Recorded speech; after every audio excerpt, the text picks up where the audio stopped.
Rev up your engines!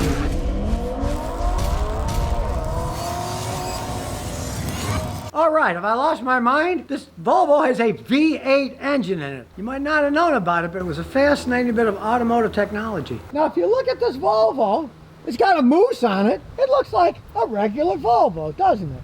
The paint's coming off because they don't paint them all that great. It looks like an XC90. All-wheel drive, the paint comes off them, but it can run an awful long time. This one has 225,000 miles on it, which isn't surprising for Volvos. They can last a long time.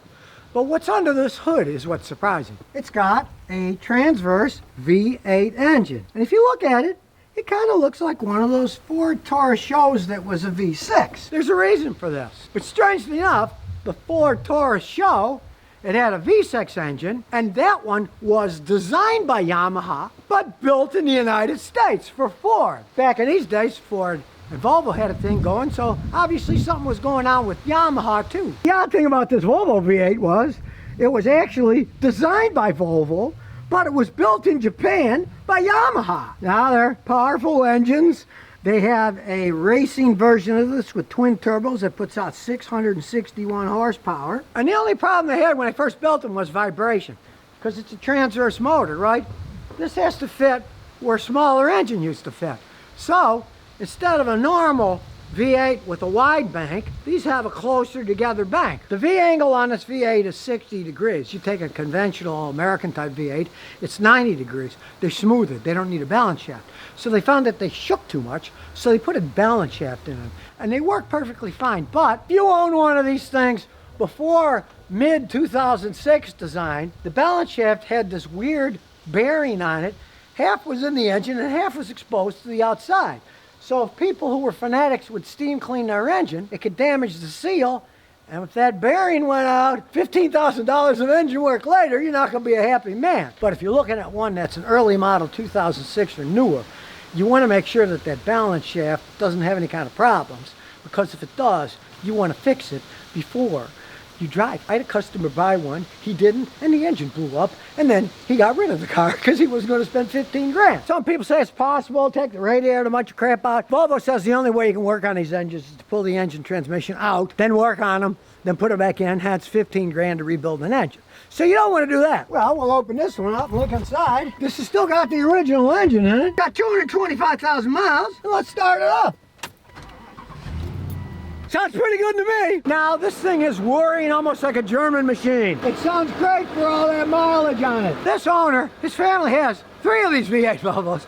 He likes driving like a maniac. He loves the moose. No one passes the moose, right? He's lucky to get 13 miles a gallon the way he drives. On the other hand, when I had that 2013 Shelby Cobra GT500, I only got 3 miles a gallon when I was driving it around, so it's better than that. Now, he bought this thing used for $7,900. He's put 75,000 miles on it, and he loves the car. You buy a brand new one when they were new, yeah, you're gonna lose a lot of money. They don't make them anymore, of course. When Volvo started to restructure everything, they kicked the V8 out the window. They decided their platform was going to be 4-cylinder engines and hybrid cars, so a gas hog V8 was not part of their plan. So the Swedes and the Chinese who now own them said goodbye V8. But if you want to mess around in the snow, this is all-wheel drive. Now he put 20-inch rims and put 9-inch wide tires on them that are wider than original. He said it handles like a dream. These V8 engines were fascinating design. Volvo designed them. Yamaha built them in Japan. You take care of them, they can last a really long time, but where do you see how they run? Now you can see it cruises quite nice, and watch what happens when you step on the gas. Away we go. It's extremely smooth. They can go forever. They have tons of power. Volvo gave up with the bad gas mods, went to electric cars, hybrid cars, and 4-cylinder engines, so they don't make these anymore. And actually, they never did make them. They did design them, but the Japanese at Yamaha built them all in Japan. And let me tell you, they did a good job. Now this has, guess what? A Toyota transmission. It's an Aisin transmission. It shifts like a dream. Watch. You can barely even tell when it shifts. Going fast now. You can't even tell when it shifts. Got a nice sound. You pop these, the headlights come out. Not 6 days of taking the bumper off, taking half the car apart, scraping the paint. They just slide right out. And these 2 bolts hold the bumper cover on. You take them off, the whole thing snaps off. Now, most people don't know about these V8 Volvos, but to me, this was the pinnacle of Volvo technology. Kind of like the Confederates in the Civil War. Gettysburg was their high point. Well, as far as I'm concerned, this is the high point of Volvo in terms of quality, speed, reliability. It's not the crazy hybrid electric future that they have planned for us all. An amazing machine. You probably never heard of a Volvo with a V8 in them. You probably never seen the race car they made that has the same engine, but it has twin turbos on it, puts out 661 horsepower. Look it up. You'll see it's a really cool looking vehicle, and they were screamers. Guys tell me, had friends, they had them. They got newer Volvos, 2019 and newer. They hated them. They said they were horrible compared to their old Moose. They wish they still had their Moose. They're built for the winter. No rust on these babies. You don't have to worry about rust on them. They are solid built, strong vehicles. And as I mentioned before, they have Toyota Aisin transmissions that are pretty much bulletproof. This thing shifts as good as a brand new one with 200-something thousand miles on it. You want to get a car like this and you don't care about the price of gasoline? If a guy like me, check it out. If he says it's good, go for it.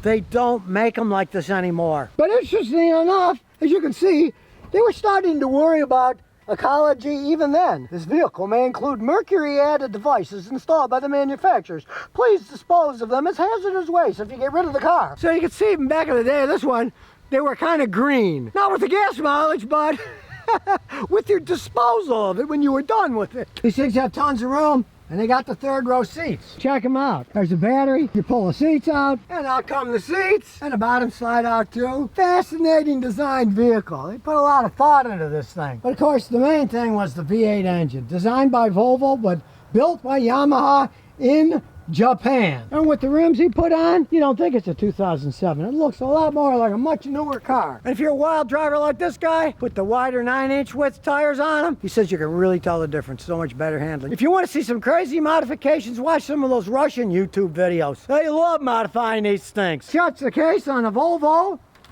with the V8 engine.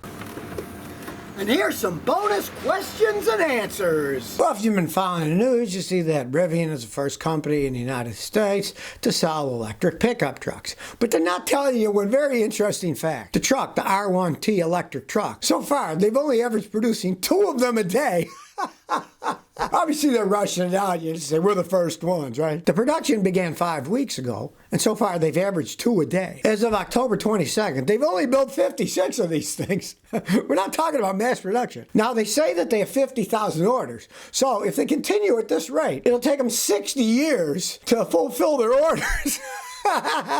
Now, remember, Rivian signed that deal with Amazon to make 100,000 electric delivery vans. Who knows what's going on there? Some people are speculating, well, maybe they're just going to make a few of these pickups to try to get a better deal with Amazon to get more money, saying, well, you know, we're getting a lot of money making these pickups being the first ones out there. How about up in the ante, how much you're going to pay us for these delivery vans, right? Because there's a lot more profit making commercial delivery vans than private pickup trucks. That's just a fact. Commercial vehicles are always more highly profitable. That's just how all that stuff works. So if you look at it, it's been 5 weeks they've been producing when they produce less than 1% of the orders that they have. And of the 56 pickup trucks they've made so far, only 42 of them have been delivered, and it seems most of them were to Rivian employees. They were in a rush to get it out there. I guess they wanted to give it to their employees too, so if there's a lot of problems, people won't say, like they are with the Bronco, look at all the problems, look how poorly made this thing is. If they're employees, they're not going to say this is a crappy truck, right? Kind of like a test saying they're selling to the public when more or less it's a test to these things. But if you're one of those 50,000 people that put an order in for one of these Rivian electric pickup trucks, I hope you're patient, because if they don't speed up production,